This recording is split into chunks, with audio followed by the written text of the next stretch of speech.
अस्सलाम वालेकुम viewers, it's me doctor Huma Chishti, vice president COH Pakistan. You know कि टाइम टू टाइम हम कभी डिज़ीज़ पे बात करते हैं, कभी किसी मेडिसिन पे और कभी किसी अवेयरनेस पे, और इन्फॉर्मेटिव वीडियोस आपके साथ टाइम टू टाइम शेयर की जाती हैं। Very thankful to you all the listeners. और आज की जो हमारी वीडियो है वो नॉलेज बेस्ड ही है डेफिनेटली, और मेडिसिन पे है। यानी आज हम बात करेंगे ऑरम म्योरेटिकम के बारे में, जिसे ऑरम म्योर के तौर पे हम जानते हैं। नए आने वाले लिसनर्स को, व्यूअर्स को वेलकम कहती हूँ अपने चैनल होम्यो डॉक्टर हुमा पे। काइंडली चैनल को सब्सक्राइब कर दीजिए, बेल आइकन को क्लिक कर दीजिए, लाइक कीजिए, शेयर कीजिए और कमेंट सेक्शन में अपनी राय का इजहार ज़रूर बताइए। Aurum more actually chloride of gold हैं, गोल्ड के क्लोराइड्स हैं। ये मेडिसन जो है वो सिफ्लाइटिक भी है और साइकोटिक भी है। एज ए साइकोटिक रेमेडी से जाना जाता है। इसका special action mind and body दोनों पर होता है, यानी जहन पर भी, दिमाग पर भी और जिस्म पर भी। It cures syphilitic bone pains. यहाँ ये बात क्लियर हो जाती है कि ये वाकई सिफ्लाइटिक भी है और साइकोटिक भी है, बिकॉज ये सिफ्लाइटिक बोन पेन्स को ठीक करती है जो यूजुअली रात को हुआ करती हैं। ऑरमेट के बारे में ये भी आपको बताती चलूँ कि ऑरम म्योरेटिकम के जो पेशेंट होते हैं उनकी तमाम कंप्लेंट्स रात में बढ़ जाती हैं। यहाँ आपको इसके कुछ क्लिनिकल यूज़ के हवाले से बताती हूँ। बहुत सारी ब्रॉड रेंज में ये यूज़ होती है। लाइक क्लाइमेक्टेरिक हेमरेजेस में इसका इस्तेमाल किया जाता है, यानी कि जब मीनोपॉज की कंडीशन फ़ीमेल्स में हो जाती है और उसके बाद हेमरेजेस होते हैं, ब्लीडिंग्स होती हैं बहुत ज़्यादा, तो वहाँ पर हम इसको यूज़ करते हैं और ये उसे क्योर करती है। इसी तरह एल्ब्यूमिनुरिया में यूज़ करते हैं, यानी जब यूरिन में एल्ब्यूमिन आ रहा हो तो ये उसको भी ठीक करती है। एंजाइना के प्रॉब्लम में यूज़ की जाती है, बिकॉज हार्ट के ऊपर इसके बहुत अच्छा इफ़ेक्ट है।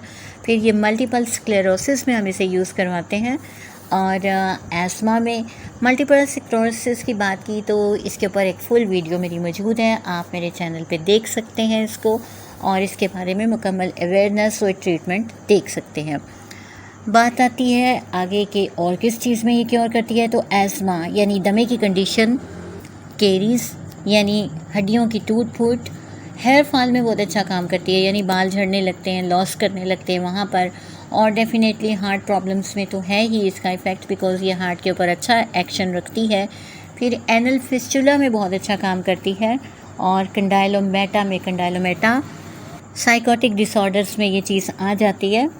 और फिर ये है कि मार्फन डिजीज़ एक होती है, मार्फन डिजीज़ जिसे कहा जाता है, और मार्फन सिंड्रोम के नाम से भी ये जानी जाती। होता क्या है थोड़ा सा आपको बताती चलूँ, बिकॉज़ ये कि अगर बहुत डिटेल में बात की तो वीडियो लॉन्ग हो जाएगी हमारी और मुश्किल हो जाएगी। तो ये है कि कनेक्टिव टिश्यूज़ जो होते हैं ये उनका प्रॉब्लम होता है।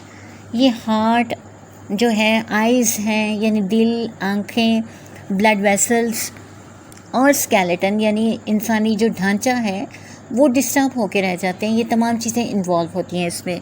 यूजुअली आप अगर देखें तो इसके जो पेशेंट्स होते हैं उनकी बहुत ज़्यादा लीन एंड थिन यानी लंबे होते हैं, पतले होते हैं। हाथों की अगर आप उनकी हड्डियों को देखें और उनकी फिंगर्स को देखें तो लंबी लंबी सी होती हैं। और हार्ट रिलेटेड जो हैं प्रॉब्लम्स इसमें होती हैं।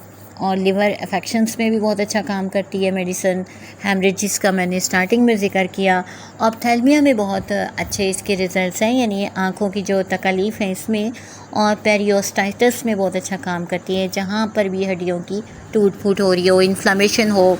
यूट्राइन ट्यूमर्स के लिए हम इसे यूज़ करते हैं और अच्छा काम करती है। इसी तरह यूट्राइन कैंसर्स में अच्छा काम है इसका। स्पाइनल स्क्लेरोसिस में बहुत अच्छा काम करती है, रीढ़ की हड्डी का जो प्रॉब्लम है उसमें। और इसके साथ ही साथ हार्ट वाल्व जो है उनके ऊपर भी अच्छा इफ़ेक्ट रखती है। यहाँ ये भी आपको क्लियर करती चलूँ कि इसका आवाज़ के ऊपर भी बहुत अच्छा असर होता है, कि जहाँ पर आवाज़ में हॉर्सनेस आ रही हो, खुरदरापन हो, तो ये उसे भी ठीक कर देती है। फिर ये ड्रॉप्सिकल कंडीशंस को ठीक करती है, यानी पानी पड़ जाता है जहाँ पर बॉडी में कहीं किसी हिस्से में, तो ये उसे भी क्योर करती है। एक्जिमा में बहुत अच्छा काम करती है, गोनोरिया में अच्छा काम करती है, स्टर्लिटी में भी इवन इसके रिज़ल्ट्स बहुत अच्छे हैं।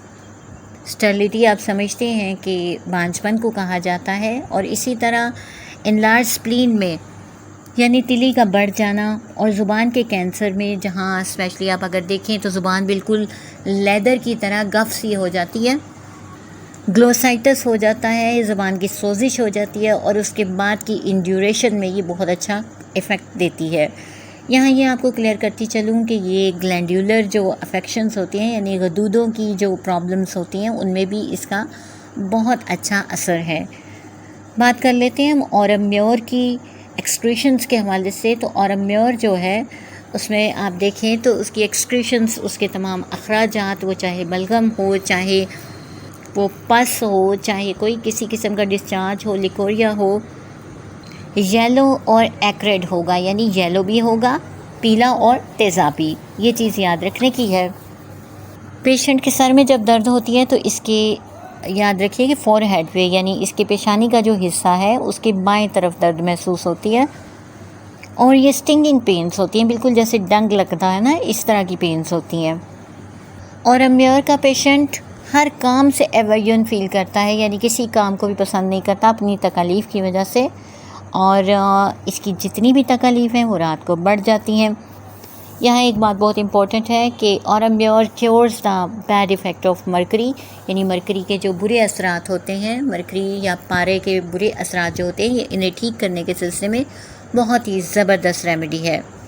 आपको स्पेसिफ़िक बातें बताती हूँ कि रूमेटिक पेन्स में बहुत अच्छा काम करती है। अब ये रूमेटिक पेन्स होती हैं जोड़ों का दर्द, जहाँ ये एक्यूट हों या क्रॉनिक, दोनों में बहुत अच्छे इफ़ेक्ट हैं। इसी तरह रूमेटिक फ़ीवर में बहुत अच्छा काम करती है। ख़ास तौर से अगर रूमेटिक फ़ीवर ख़त्म होकर उसके बाद प्रॉब्लम्स जो हैं वो हार्ट की तरफ चली जाएं और दिल की तकलीफ़ जो है वो पेशेंट को हो जाएं, तो it's a great remedy for heart. Specially जहाँ पैल्पिटेशन हो, धड़कन बहुत ज़्यादा तेज़ हो जाए, या दिल के ऊपर हैवीनेस महसूस हो, हार्डनेस महसूस हो, सख्ती यानी सख्त हो गया दिल, बोझ सा है वहाँ पर, भार सा जिसे कहते हैं पेशेंट। इसके साथ ही साथ कंजस्टिवनेस हो तो वहाँ पर हम इसको इस्तेमाल करते हैं। और म्योर के पेशेंट का हाजमा कमज़ोर होता है। इसका अंदाज़ा आप ऐसे लगा सकते हैं कि आफ्टर ईटिंग इसको डायरिया हो जाता है, यानी कुछ भी खाने के बाद डायरिया हो जाता है। इट्स अ स्पेसिफिक रेमेडी कि जब वॉट्स ऑन टंग हों, यानी ज़ुबान पर या जेनिटल ऑर्गन्स के ऊपर अगर वॉट्स हैं तो aurum mur is the medicine. और म्योर के हवाले से एक और आपको बात बताती चलूँ जो टेम्परामेंट के हवाले से, कि इट इक्वली बेनिफिट्स फ्लेजमेटिक जो टेम्परामेंट होता है ये उसको भी जो है फ़ायदा देती है, यानी दमवी मिजाज जो होता है। इसी तरह से जो होता है प्लेथरिक जो होते हैं, जो बहुत ज़्यादा खून जिनमें होता है, फ्लेजमेटिक जो बलगमी होते हैं, लिम्फेटिक टेम्परामेंट जो होता है यानी जिसमें जितने भी ग्लैंड्स होते हैं उनका प्रॉब्लम आता है, एडेनाइटिस टाइप के जो प्रॉब्लम्स होते हैं उनमें ये बहुत अच्छी मेडिसिन है। यहाँ हम बात करते हैं ऑरम म्योर की जहनी हालत के हवाले से, तो वो बिल्कुल इसी तरह की होती है जैसे ऑरम में सुसाइडल टेंडेंसी होती है, पेशेंट मौत की आरजू करता है और बिल्कुल बेहौसला और करेजलेस जिसे कहा जाता है, बिल्कुल हिम्मत ही नहीं उसकी होती, हौसले ही उसके बुलंद नहीं होते। अपनी सेहत के बारे में सोचता है पेशेंट, चूँकि वो ख़राब हो चुकी होती है तो उसके बारे में सोचता है, ज़िंदगी से बेजार होता है और दुनिया की कोई चीज़ भी उसे खुशी नहीं देती। ये है कंडीशन ऑरम म्योर की। और इसके साथ ही साथ इन तमाम वजूहात से वो इरिटेबल हो जाता है, मेंटली एंड फिज़िकली उसमें रेस्टलेसनेस होती है, यानी बेचैनी पाई जाती है। डेफिनेट सी बात है कि पेशेंट जब बहुत ज़्यादा तकलीफ़ उठा लेता है तो ना वो ज़हनी तौर पे सुकून में होता है ना जिस्मानी तौर पे। यही कंडीशन ऑरम म्योर की है। अब जो सिम्टम इसकी मैं शेयर करने जा रही हूँ वो बेलाडोना टाइप की है। इसके हाथ पाँव ठंडे होते हैं और सर गर्म होता है। इसी तरह से आर्निका से भी कुछ मिलती जुलती सी सिम्टम्स हैं इसकी। इन्फ्लेमेशन ऑफ टीयर ग्लैंड्स देखेंगे आप। आंसुओं के गदूद की सोजिश अगर हो जाए तो वहाँ पर ये बहुत अच्छा काम करती है। और इसकी एक और जो है सिम्टम जो आपको गाइडिंग सिम्टम है कि सुबह के वक्त इसके जो प्यूपिल्स होते हैं, पपोटे होते हैं, वो ग्रेफाइट्स की तरह बिल्कुल चिपके हुए होते हैं, आंखें चिपकी होती है पेशेंट की। इसके साथ ही साथ ये मेनिंजाइटिस में बहुत अच्छा काम करती है कि जब दिमाग की झिल्लियों में वरम आ गया हो और चकराता हो पेशेंट, सर दर्द जो इसको होता है उसको ठंडक से आराम होता है। अच्छा, यहाँ बहुत ही अहम एक अलामत है। देखें, पेशेंट आके इस तरह की बातें जब करते हैं हम सोच में पड़ जाते हैं कि कौन सी मेडिसिन दी जाए। प्रेगनेंसी में अगर अचानक से किसी की बिनाई चली जाए तो ये स्पेसिफिक रेमेडी है कि जब आप इसे यूज़ करवाएं तो वो ठीक हो जाता है पेशेंट। बात कर लेते हैं इसके ईयर्स के हवाले से। कानों में पेशेंट के आवाज़ें आती हैं, टिनिटस जिसे कहा जाता है। चेहरे पे आप देखें तो सुर्खी होती है और सर और जो उसकी आईब्रोज़ हैं उसके बाल गिर गए होते हैं। इसी तरह जो नाक है ओजेनिया का प्रॉब्लम होता है, नाक में दर्द होता है। और ज़ाइगोमेटिक जो है वो एक्सोस्टोसिस होता है, यानी जो चेहरे की हड्डी होती है वो बड़ी हुई होती है। और अमिया के पेशेंट के दांत हिलते हैं, दांतों में नासूर होता है। ना सिर्फ दांतों बल्कि ज़ुबान पर गिल्टियाँ होती हैं और वो हार्ड होती हैं। इसी तरह हलक की अगर बात की जाए तो बिल्कुल ही पर सेल्फ वाली कंडीशन देखेंगे आप, उसमें पिक्चर का एहसास होता है, जैसे कोई स्टिक लाइक सेंसेशन होती है और इसका टेस्ट जो होता है वो मेटालिक होता है, यानी जैसे कोई धात जैसा जायका आता है। पेशेंट को मैदे की सोजिश रहती है और उसी की वजह से चुभन का एहसास भी होता है। पाइल्स एंड फिशर का प्रॉब्लम भी रहता है, यानी कि बवासीरी कंडीशन होती है। याद रखिए, मर्दों में ख्वाहिश बढ़ी हुई होती है लेकिन नामर्दी की कंडीशन होती है और स्पर्मेटिक कॉर्ड जो होती है इनकी पेनफुल होती है। फीमेल्स के हवाले से अगर बात की जाए तो वेजाइनल अफेक्शंस आएंगी इसमें और कंप्लेंट्स होती हैं बहुत ज़्यादा, स्पेशली जबकि स्टेयर्स यानी कि सीढ़ियाँ चढ़ता है पेशेंट या ठंडा मौसम होता है। ठंडे मौसम और पानी से इसकी कंप्लेंट्स कम हो जाती हैं जबकि सीढ़ियाँ चढ़ने से ज़्यादा होती हैं। टांगों में सख्त किस्म की गिल्टियाँ बनी होती हैं, ये भी एक स्पेसिफिक सिम्टम है इसकी। इसको यूजुअली 30 में और 200 में यूज़ किया जाता है, दोनों में ही बहुत अच्छे इफ़ेक्ट्स हैं इसके। आज के लिए इतना ही। एकोनाइट इसकी हेल्पिंग मेडिसिन है, इसके साथ साथ आप अमोनियम कार्ब को भी यूज़ करवा सकते हैं। आज के लिए इतना ही। सेल्फ़ मेडिकेशन से परहेज़ कीजिए, अपने करीबी डॉक्टर से रुजू कीजिए। अगर आपकी मेडिसिन यूज़ करना चाहें या इसके सिम्टम अपने अंदर पाएँ तो अपने करीबी डॉक्टर से ज़रूर रुजू कीजिए। होपफुल के